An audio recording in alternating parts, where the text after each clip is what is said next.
Assalamualaikum warahmatullahi wabarakatuh. Innal hamdalillah nahmaduhu wa nasta'inuhu wa nastaghfiruh wa na'udzubillahi min syururi anfusina wa min sayyiati a'malina. May yahdihillahu fala mudhilla lahu wa may yudlilhu fala hadiyalah. Asyhadu an la ilaha illallah wahdahu la syarikalah wa asyhadu anna Muhammadan abduhu wa rasuluh. Allahumma sholli ala sayidina Muhammad wa ala ali sayidina Muhammad kama sholaita ala sayyidina Ibrahim wa ala ali sayyidina Ibrahim wa barik ala sayyidina Muhammad wa ala ali sayyidina Muhammad kama barakta ala sayyidina Ibrahim wa ala ali sayyidina Ibrahim fil alamin innaka Hamidum Majid. Rabbi shrah li sadri wa yassir li amri wahlul 'uqdatam min lisani yafqahu qawli amma ba'du. Hadirin hadirat jemaah kaum muslimin wal muslimat yang dirahmati oleh Allah Subhanahu wa taala. Nah, kali ini kita akan membahas tentang fasal yang terdapat di dalam kitab Fathul Qorib. Ini lama saya nggak bahas ini ya, tentang sholat khauf di sini. Nah, kita akan belajar bagaimana cara mengerjakan sholat khauf. Faslun fi kifayati sholatil khaufi. Fasal yang membahas menjelaskan secara detail di sini fi kaifiyati tata cara sholatil khaufi, sholat khauf. Fa inna ma afrodahal musannif, di sini sesungguhnya atau bahwasanya musannif membahas secara tersendiri an ghairi dari yang lainnya minas sholawati, daripada sholat-sholat yang lain, bitahamatin, dengan pasalnya tersendiri, li'annaha yuhtamalu fi iqamatil fardi, karena ini sesungguhnya semua perkara yang tidak bisa dimaklumi, yang tidak bisa diampuni di sini,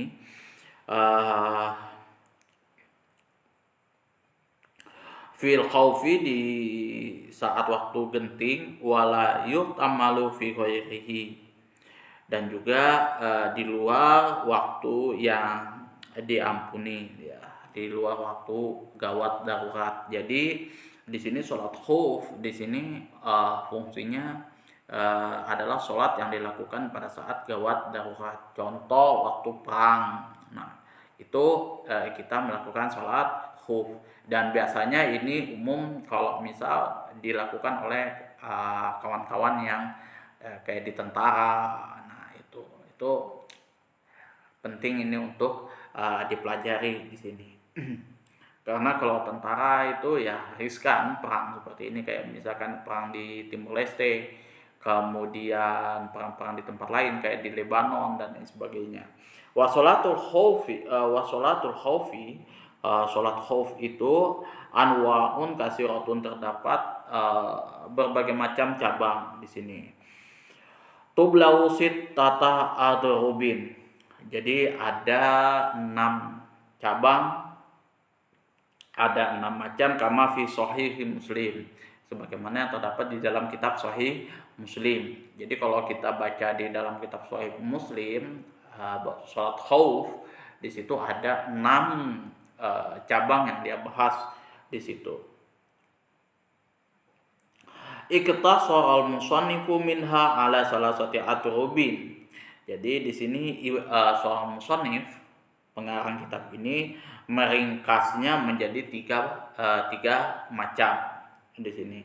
Ahaduha, salah satunya, ayakunal wudu fi ghairi jihatil kiblati, yang mana posisi musuh di sini bukan tidak berada pada arah kiblat. Wahwa qalilun, dan musuh ini sendiri jumlahnya sedikit. Wafil muslimina kasratun, dan jumlahnya pasukan muslim ini banyak. Bihaitsu yuqawimu kulli firqatin minhumul adu, sekiranya tiap-tiap kelompok kaum muslimin itu mampu membandingi musuh. Jadi musuh ini sedikit nih, Nah, orang muslim ini banyak, katakanlah 3.000 kayak gitu kan. Nah, jumlah 1.000 kayak gitu. Jumlah pasukan muslimin 10.000 kan. Nah, otomatis dari setiap kelompok ini sudah, misalkan kelompok pertama 1.000 kayak gitu kan, satu batalion 1.000 kayak gitu katakan. Itu sudah mampu menandingi jumlah kaum kafir di sini. Fayufariquhumul imam firqataini. Jadi di sini hendaklah imam membagi menjadi dua kelompok. Firqatun laqifu fi wajhil udwi. Jadi yang satu kelompok berdiri menghadap, berdiri ke arah musuh, menjaganya. Di sini ia rusuh. Di sini posisinya menjaga di sini. Wa firqatun taqifu khalfahu, yang mana berdiri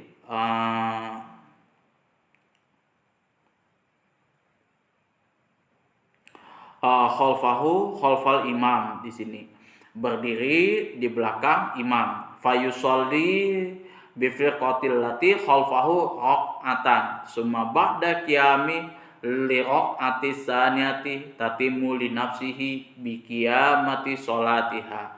Jadi di sini maksudnya selanjutnya imam mengerjakan sholat 1 rakaat dengan kelompok yang ada di belakangnya tadi. Sesudah imam berdiri menuju rakaat yang kedua, maka kelompok ini yang ada di belakang imam menyempurnakan sendiri sholatnya. Wa tamdi ba'da faraghi sholatiha ila wajhil udwi tahrisuhu, dan kelompok ini setelah selesai sholatnya kemudian menghadap musuh dan menjaganya di sini. Wata'ti ta'ifatul ukhra, dan kelompok yang semula menjaga musuh cepat-cepat allati kanat harisatan fi raqatil ula fayusallil imamu biha raqatan fa iza jalasal imam li tasyahudi tafaruquhu wa yutimmu li nafsihi summa yantaziru hal imam wa yusallimu biha. Dan kelompok yang semula menjaga musuh cepat-cepat menyusul di belakang imam, kemudian imam mengerjakan sholat 1 rakaat lagi dengan kelompok ini, dan ketika imam itu telah duduk hendak tahiyat, maka kelompok ini supaya memisahkan diri lagi, dan menyempurnakan sholatnya. Jadi dia memisahkan diri, dia tidak mengikuti imam, dia menyelesaikan sholatnya, menyempurnakan sholatnya. Nah, kemudian sedangkan imam tetap duduk menantikan selesainya kelompok ini, pada akhirnya melakukan salam bersama-sama. Jadi seperti itu. Jadi rakaat pertama misalkan anggaplah sholat zuhur. Nah, sholat zuhur seperti itu. Nah, jadi dibentuk 2 barisan. Jadi 2 kelompok kayak gitu. Kelompok pertama menjaga musuh kayak gitu kan. Posisinya sudah menjaga musuh. Nah, kelompok yang kedua ini posisinya di belakang imam. Jadi dia di belakang imam. Nah, dia sholat kayak gitu kan. Sholat 1 rakaat, sudah sampai sholat 1 rakaat. Nah, yang makmum di belakangnya ini dia mufaraqah. Jadi dia tidak ikut imam lagi. Dia ini mufaraqah, menyelesaikan sholatnya, menyempurnakan dulu sholatnya. Ketika sholatnya sudah sempurna tanpa mengikuti imam lagi, nah maka dia posisinya menggantikan yang kedua seperti itu.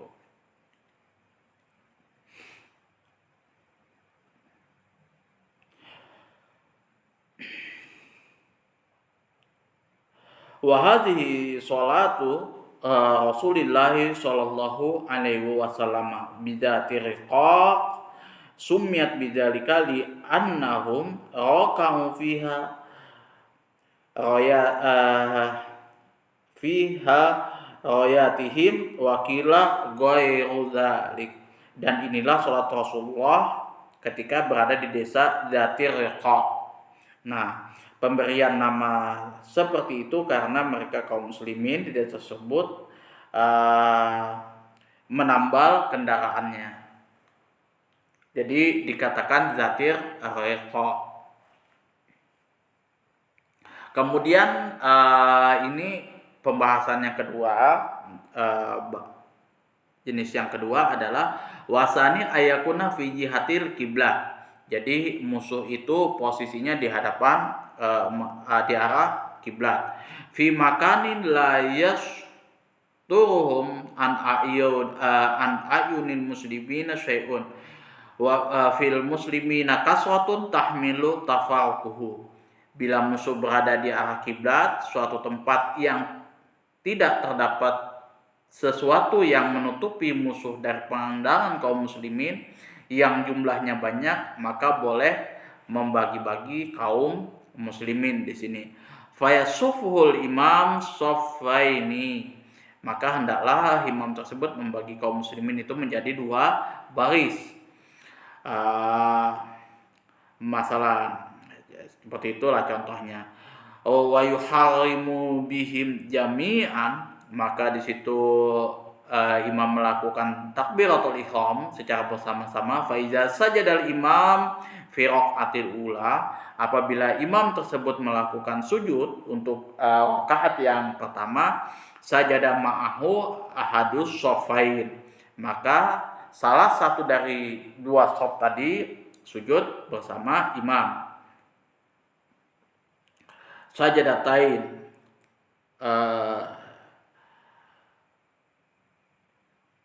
beserta imam. Wa waqafa shaful akhar yahrusuhu, dan di sini shaf yang akhir tetap posisi berjaga-jaga.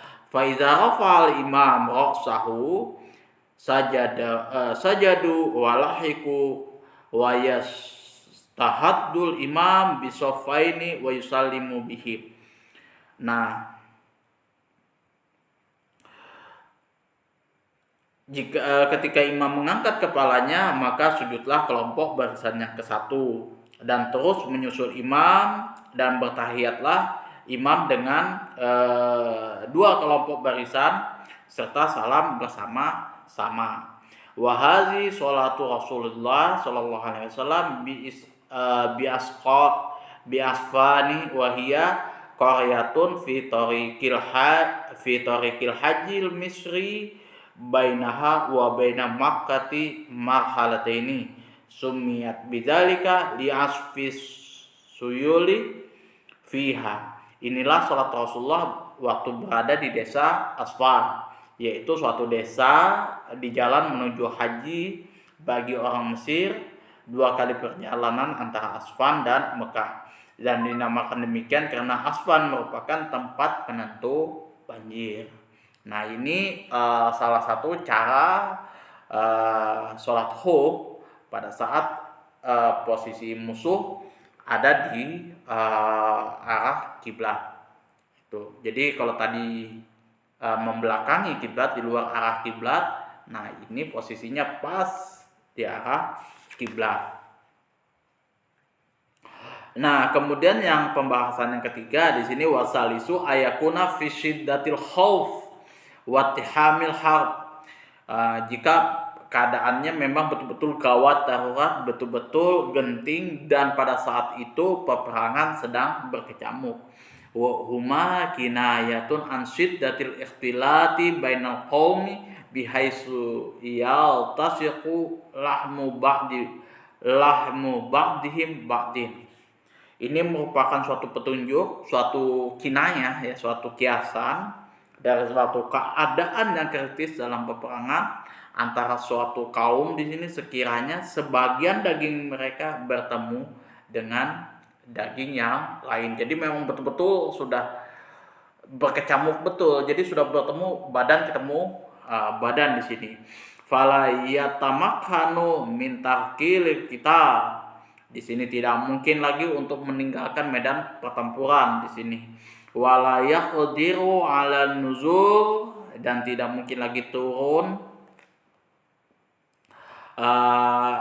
dari kendaraan tempur ingkanu rukban, ingkanu rukbanan wala 'alal in inhirafi ingkanu masyata, yang mana tidak dapat turun jika mereka berada di atas kendaraan dan tidak dapat belok jika mereka berjalan kaki. Jadi posisi mereka berjalan kaki itu lurus ke depan kayak gitu. Yang berada di kendaraan sudah tidak bisa lagi turun dari kendaraan.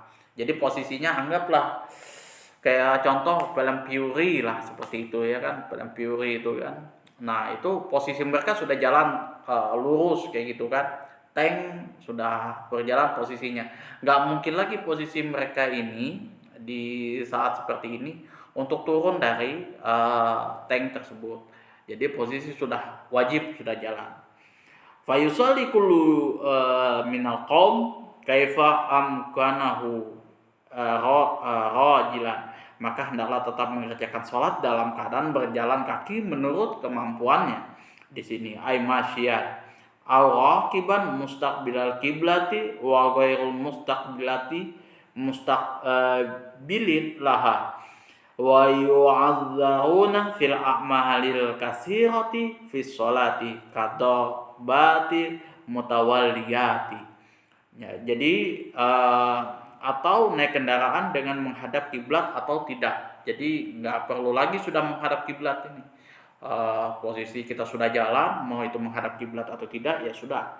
Dan diampuni melakukan perbuatan tersebut di dalam sholat disebabkan karena keadaan uzur, seperti memukul-mukul secara sambung menyambung, atau misalkan ya sudah posisi untuk menghormati sholat, ya seperti halnya sholat dalam perjalanan atau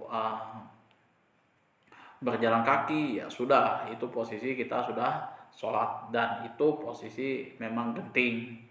Nah ini yang dibahas oleh musannif pengarang kitab ini tentang sholat khauf.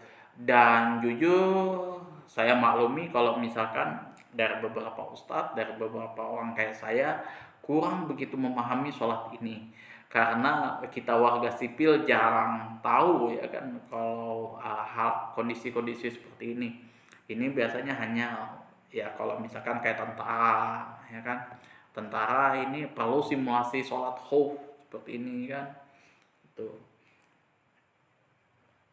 kayak waktu mereka di Timor Leste kayak gitu, kayak posisi mereka di di Papua, di posisinya di Aceh.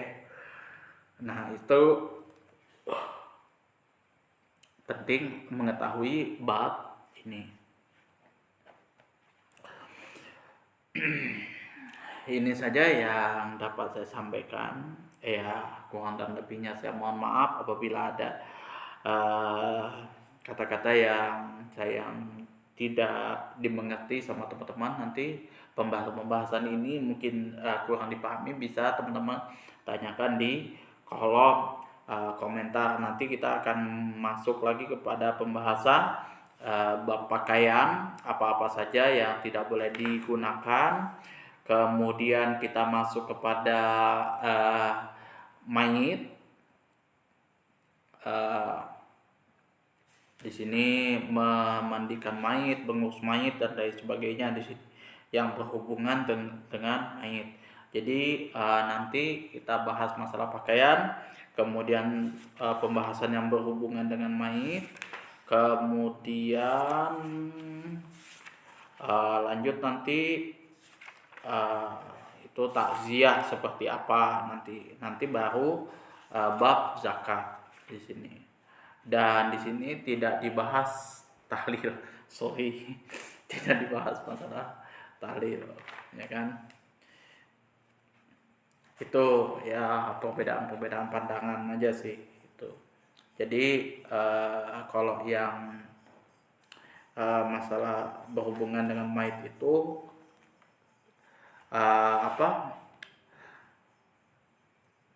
kewajiban seseorang muslim itu hanya sebatas ya sampai di menguburkan, tidak sampai menahlilkan. Tapi kalau ada yang bertahlil di situ ya tidak ada masalah juga bagi saya pribadi.